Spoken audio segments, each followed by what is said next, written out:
జై శ్రీరామ్ అందరికీ. కొత్త రోలు కొనుక్కున్నప్పుడు ఎలా క్లీన్ చేయాలనేది చూద్దామండి. ఫస్ట్ మనం మంచిగా నీళ్ళు పోసి కడిగి నానబెట్టిన బియ్యము వేసి ఇలా మంచిగా దంచుకోవడము, దాంట్లో రుబ్బటము, దానిపైన రుద్దటము, రోకల్ బండను రుద్దటము. ఎందుకంటే వీటికి మనము ముల్లడించడం అంటారు కదండి, అది చెక్కినప్పుడు ఏమవుతుందంటే అంత చిన్న చిన్న రాళ్ళు అవన్నీ ఉంటాయి కదా, అవన్నీ సరిగ్గా పోవు అన్నట్టు. అయితే ఇలా సరిగా నీట్గా కాకపోవడం వల్ల ఏమవుతుందంటే మనం ఏమైనా వంటలు అందులో మనం దంచుకున్నప్పుడు చేసుకున్నప్పుడు చాలా ప్రాబ్లం అవుతుంది. మన వంటలలోకి వచ్చి మనకు అవి ఒక్కొక్కసారి తినడానికి కూడా పనికి రాకుండా పోతాయి.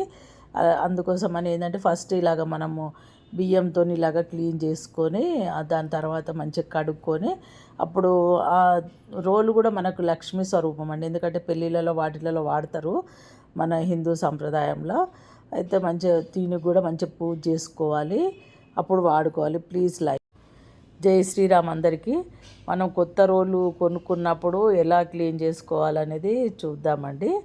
ఇది మన పెద్దల కాలం నాటి నుండి కూడా ఇలాగే చేసుకుంటారు. అయితే నేను ఇంతకుముందు రోల్ తీసుకున్నప్పుడు ఎలా చేశానో నాకైతే గుర్తులేదు.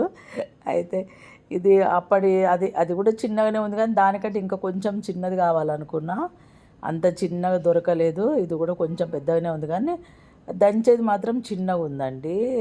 లోపల భాగం అంతా చుట్టూ లావు ఉంది, కొంచెం వెయిట్ ఉంది, కానీ పర్వాలేదు. దానికంటే కొంచెం అదే ఇది మొల్లడియం అంటారు కదా, మొల్లడిస్తారు అంటారు కదండి, అలా చెక్కడము. ఆ చెక్కినప్పుడు ఏమవుతుందంటే అంత రాళ్ళు అవన్నీ అలాగా కొన్ని కట్ అవుతాయి, కొన్ని కట్ కావు, కొన్ని పేర్లు లేసినట్టుగా అలాగుంటాయి అన్నట్టు.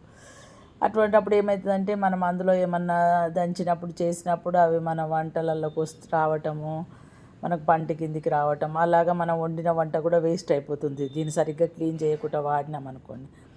అందుకోసమని ఏం చేశాను, ఒకరోజు బియ్యం మనం మామూలుగా దోశకు ఇడ్లీకి ఎలా నానబెట్టుకుంటామో అలాగా ఒకరోజు బియ్యము పొద్దున్న నానబెట్టి సాయంత్రమే ఇలా చేశానండి. మంచిగా రోటికంతా అంటేటట్టుగా మంచిగా రోకల్ బండతోని రోలుతోని మంచిగా దానికి అంతా రుబ్బాను అన్నట్టు. రుబ్బితే దానికి ఏమన్నా రవ్వ చెక్కలు ఉన్నా కానీ అది దానికి సంబంధించిన డస్ట్ ఏదన్నా ఉన్నా చిన్న చిన్నది అది మనకు కడిగినా పోకుండా ఉంటుంది కదా, అలాంటిదంతా కూడా మనం ఇలా చేయటం వల్ల ఏముంటుంది, దానికి ఉన్నదంతా పోతుందండి. లోపలంతా మంచిగా మెల్ట్ అయ్యి ఉంది, ఇది నీట్గా పోయింది ఇదంతా.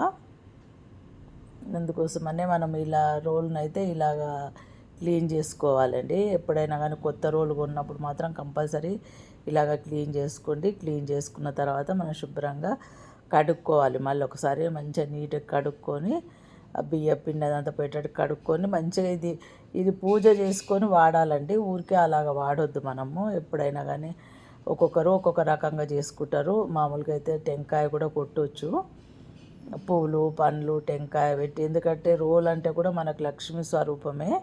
రోలు రోకల్ బండ కూడా మనకు పెళ్ళిళ్ళలో ఇట్లా వాడుతుంటారు కాబట్టి ఇది కూడా లక్ష్మీ స్వరూపమే. కాబట్టి మనం మంచిగా కొత్త రోలు వాడేటప్పుడు మంచిగా పసుపు కుంకుమలతో అలంకారం చేసుకొని పూలతో అలంకారం చేసుకొని ఫస్ట్ ఏదన్నా స్వీట్ దంచుకుంటే బాగుంటుంది. నేనైతే కండ చక్కెర ఉంటుంది కదండి, మిశ్రీ, ఆ మిశ్రీ దంచాను అన్నట్టు. మీరు కూడా కొత్త రోలు తెచ్చుకున్నప్పుడు మాత్రమే ఇలాగే క్లీన్ చేసుకొని వాడుకోండి, చాలా మంచిగా ఉంటుంది. నా వీడియో నచ్చితే కానీ ప్లీజ్ లైక్ చేయండి, షేర్ చేయండి, సబ్స్క్రైబ్ చేసుకోండి. లైక్ చేయడం మాత్రం మర్చిపోకండి, సబ్స్క్రైబ్ చేసుకోవడం మర్చిపోకండి. చూసి అలాగ వెళ్ళకండి ప్లీజ్. Thank you.